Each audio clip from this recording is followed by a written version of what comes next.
அனைவருக்கும் வணக்கம்.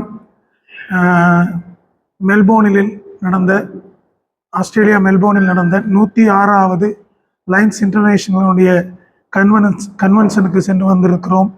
நானும் என்னுடைய துணைவியாரும் நம்முடைய 324C மாவட்டத்தினுடைய 2024-25 ஆண்டுக்கான ஆளுநராகவும் ஃபர்ஸ்ட் லேடியாகவும் பதவியேற்பதற்காக நாங்கள் கடந்த இந்த மாதம் 14ஆம் தேதி இங்கே கோவையிலிருந்து புறப்பட்டோம்.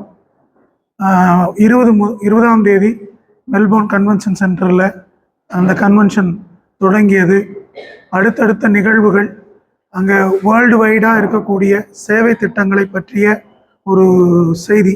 உதாரணத்துக்கு பார்த்தீங்கன்னா, நம்ம இதெல்லாம் செஞ்சுருக்க மாட்டோம், இப்படியும் ஒரு விஷயம் செய்யலாமா அப்படிங்கிற மாதிரி செய்கிற நிறைய விஷயங்களை நம்ம அங்கே பார்த்தோம்.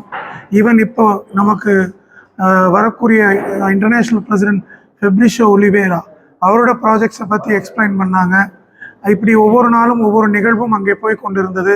இதற்கு நடுவில் இன்டர்நேஷ்னல் டைரக்டர்ஸ், அடுத்தது 3ஆம் தலைவர், அதாவது பிரசிடெண்ட், வைஸ் பிரசிடெண்ட்டுக்கான தேர்தல் நடந்தது. இந்த தேர்தலில் எல்லோரும் ஓட்டு போட்டோம். அனைவருமே முறையாக தேர்ந்தெடுக்கப்பட்டார்கள். இதில் ஹைலைட்டான விஷயம் என்னென்னா, நம்முடைய அந்த 25ஆம் தேதி ஜூன் 25ஆம் தேதி காலை சரியாக 9 மணிக்கு நிகழ்வு தொடங்கியது. நிகழ்வுகள் அனைத்தும் நேரம் தவறாமல் முறைப்படி நல்ல ஏற்பாடாக இருந்தது. கரெக்டாக 10:30 மணிக்கு எல்லா கவர்னர்ஸ் யாரெல்லாம் எலெக்ட் ஆகிருக்காங்களோ அத்தனை பேரும் எந்திரிச்சு நிற்க சொன்னாங்க.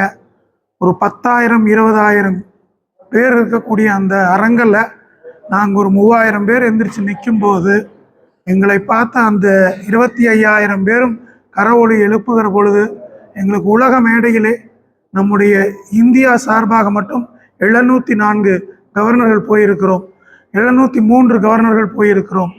அந்த கவர்னர்களுக்கெல்லாம் மிகப்பெரிய பெருமை இருந்தது. குறிப்பாக சொல்ல போகணும் என்றால், இந்த பெரேட்னு ஒன்று சொல்லுவாங்க. அந்த பெரேட் நடக்கும்போது அதே மாதிரி தான் இந்தியா அப்படிங்கும்போது ஒரு தனிச்சிறப்பு இருந்தது. ஏன்னா அடுத்து வரக்கூடிய பிரசிடெண்ட் இந்தியாவை சார்ந்த ஏபி சிங் அவர்கள். அதனால் இந்தியாவோட பெரேட் ரொம்ப நல்லா இருந்தது. அதுக்கடுத்து அந்த பதவியேற்கிற அந்த நாளில் வரிசையாக ஒவ்வொருத்தரையும் எந்திரிக்க சொல்லி எல்லாருக்கும் வாழ்த்து தெரிவித்து முதல்ல அவர் பதவியேற்றுக்கிட்டார். இன்டர்நேஷ்னல் பிரசிடெண்ட் பதவியேற்றதுக்கப்புறம் எங்கள் ஒவ்வொருத்தரையும் நிற்க வச்சு அட்டஸ்டயத்தில் அவர் எங்கள் எல்லாத்துக்கிட்டையும் உத்தரவாதம், அதாவது ஒரு உறுதிமொழி ஏற்க சொன்னார். அந்த உறுதிமொழி என்ன சொன்னார் அப்படின்னா, நான் சர்வீஸ் பண்ணுவேன், நான் 5 மில்லியனை பற்றி நான் இந்த சேலஞ்சை அக்செப்ட் பண்ணுறேன் அப்படின்னு சொல்லி எங்களை பதவியேற்க வச்சாங்க. இதில் என்ன ஒரு ஹைலைட் என்னன்னா, பதவியேற்பது அந்த ரிப்பன் மேலே அந்த இதில் இருக்கிற ரிப்பனை புல் பண்ணுறதா. இந்த புல் பண்ணுறது யார் அப்படின்னா, என்னில் பாதியாக இருக்கக்கூடிய என் துணைவி தான். அது எனக்கு ரொம்ப சந்தோஷமாக இருந்தது. அவங்களுக்கு நான் ரிப்பன் இது பண்ணும் பொழுது எங்களுக்கு அறியாமல் எனக்கு கண்களில் தண்ணி வந்துருச்சு. ஏன்னா ஒரு உலக மேடையில் நம்ம அத்தனை பேரும் நின்று பதவியேற்கிறதுங்கிறது ஒரு அற்புதமான நிகழ்வாக இருந்தது.